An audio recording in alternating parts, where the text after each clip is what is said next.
Hi, Arun here. Now, I get asked a question when people start off their whole offshoring journey or global capability center journey where they set up their own entity overseas. What are the first roles to set up overseas? What jobs or what people do I need? What would be the first people that I have? Now, when we set up clients in India or set up their GCCs in India, the first thing they will need is a local director. Now, our job is to help you find that local director, the right person that will fit for your business needs, because that person will be instrumental in dealing with all the various compliance issues, the financial issues, which are numerous in India. But you need that one person because that's their local director, but someone you can build trust with, who can build a relationship with, and who you can get on with as well. That's really important. So someone who's got experience in dealing with these type of compliance side of things is really important. The second or third roles are really I would start with the real simple or simpler processes you have maybe here in the UK or the US. So when we started off with really the basics in our accounting firm, which was the bookkeeping. We defined the kind of processes we have in place, and we defined these as in SOPs, statements of operating procedure.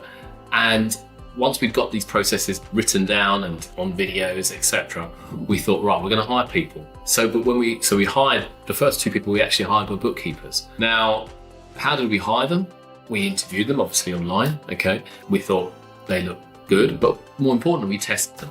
So in our firm, we're very much a zero-orientated firm. So we tested them on zero, got them to do some dummy bookkeeping, also test them on some dummy kind of accounting knowledge, and that's how we filtered them out. And that was very basic, and that was our original time when we started out. That's how we started out. Now today we're a much more kind of larger organisation. We have more thorough processes in place where we obviously do the testing. We kind of get all the references, we get all the background checks, but we also still identify that we need to have the SOPs in place before we're actually going to try and find someone.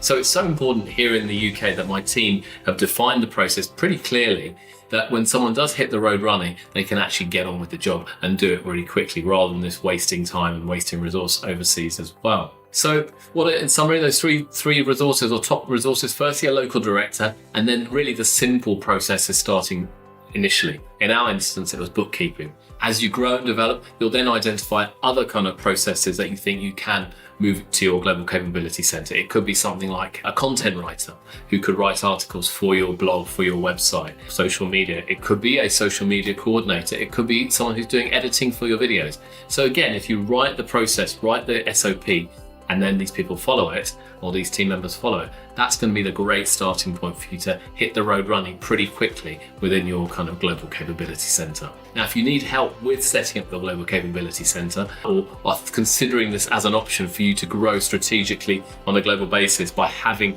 a strong, capable team overseas in India for you, which is part of your organization, reach out. We'll be delighted to help and have a chat and see what we can do.